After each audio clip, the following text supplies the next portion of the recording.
Bismillahirrahmanirrahim. Assalamualaikum warahmatullahi wabarakatuh. Perkenalkan, nama saya Hasan Saladi dengan NIM 200891187 dari Prodi Ilmu Keluargaan. Di sini saya akan membacakan ringkasan materi dari mata kuliah olahraga dan pemasaran untuk pemenuhan tugas 1, yaitu pendidikan konsumen. Definisi konsumen terbagi atas dua, yaitu konsumen individu, yaitu membeli barang dan jasa untuk digunakan sendiri seperti pakaian, sepatu, dan lain-lain. Kedua, konsumen organisasi, yaitu semua jenis organisasi harus membeli produk, peralatan, dan jasa untuk organisasinya. Definisi perilaku konsumen. Perilaku konsumen adalah semua kegiatan, tindakan, serta proses psikologis yang mendorong tindakan tersebut pada saat sebelum membeli, menggunakan, menghabiskan produk dan jasa, dan kegiatan evaluasi. Yaitu jenis konsumen. Konsumen individu, yaitu konsumen yang membeli barang dan jasa untuk digunakan sendiri dan keluarganya, misalnya membeli sepatu, pakaian. Kedua, konsumen organisasi, yaitu organisasi bisnis, yayasan, lembaga sosial, lembaga pemerintah, lembaga pendidikan, sekolah.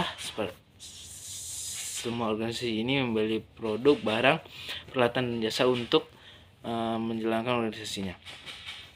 Kita untuk mengutip sejarah disiplin perilaku konsumen. Disiplin perilaku konsumen telah mengalami perjalanan yang cukup panjang sebelum berkembang dan menjadi sebuah disiplin yang sangat penting yang dibutuhkan. Menurut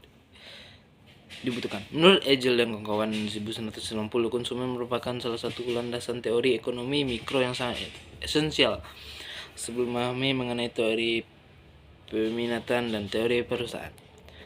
Angel DKK 1990 mengungkapkan bahwa teori perilaku konsumen yang berkembang tidak diuji serta empiris sampai pertengahan abad 20. Pengujian empiris dengan survei dan eksperimen banyak dilakukan setelah disiplin pemasaran pada program studi bisnis dan disiplin studi konsumen pada program studi ekonomi rumah tangga berkembang. Langkah-langkah keputusan konsumen. Pertama, pengenalan kebutuhan, pencarian informasi, evaluasi alternatif, pembelian, evaluasi hasil. Tipe pengambilan keputusan konsumen. Pemecahan masalah yang diperluas, pemecahan masalah yang terbatas, pemecahan masalah rutin. Unsur pengambilan keputusan konsumen.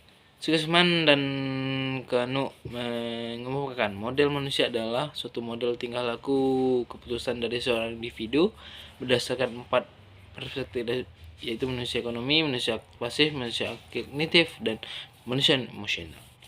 Model manusia ini menggambarkan bagaimana dan mengapa seorang individu yang melakukan yang mereka lakukan. Motivasi dan kebutuhan. Motivasi adalah kekuatan yang mendorong dalam diri manusia yang membuat dirinya melakukan sesuatu.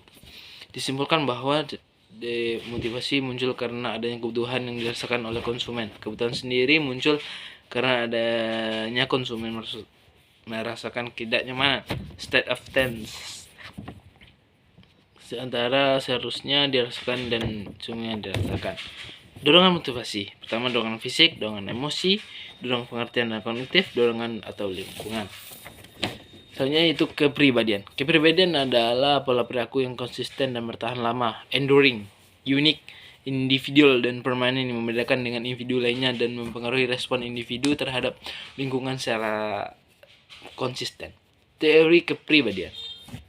Ide adalah aspek biologis dari dalam diri manusia yang ada dari sejak lahir dan mendorong munculnya kebutuhan fisiologis seperti lapar, haus, dan secara alami manusia melakukan apa saja ya untuk memenuhi kebutuhan tersebut tanpa memperhatikan konsekuensi dari pelakunya itu.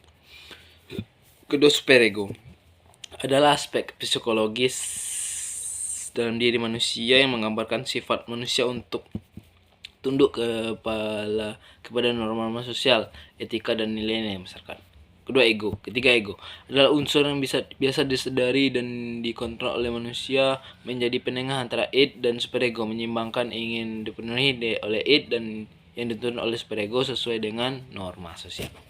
Selanjutnya itu gaya hidup atau lifestyle. Disimpulkan bahwa gaya hidup lebih menggambarkan perilaku seseorang, yaitu bagaimana ia hidup menggunakan uangnya dan memanfaatkan waktu yang dimilikinya. Gaya hidup berbeda dengan kepribadian. Budaya. Budaya adalah segala nilai, pemikiran, simbol yang mempengaruhi perilaku, sikap, kepercayaan, dan kebiasaan seseorang dan masyarakat. Unsur-unsur budaya itu nilai, value, norma, norms, kebiasaan, larangan, konvensi, mitos, simbol. Proses pengambilan keputusan pemilihan. Faktor-faktor yang mempengaruhi perilaku pemilihan: faktor individu, faktor lingkungan tempat tinggal, faktor teman sebaya, faktor media massa, toko idola, lingkungan tempat belanja, penawaran yang menggiurkan.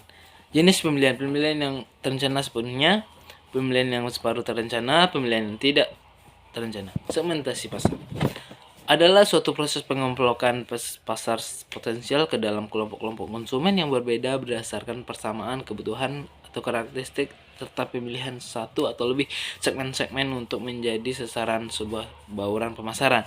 Dasar-dasar segmentasi pasar: segmentasi geografi, segmentasi demografi, karakteristik psikologi, segmentasi sosial budaya, segmentasi relasi penggunaan, segmentasi situasi penggunaan, segmentasi benefit, pendekatan, segmentasi hybrid. Terima kasih. Mungkin itu saja yang dapat kami sampaikan. Semoga ada manfaatnya. Saya tutupi dengan wabillahi taufiq wal hidayah. Assalamualaikum warahmatullahi wabarakatuh.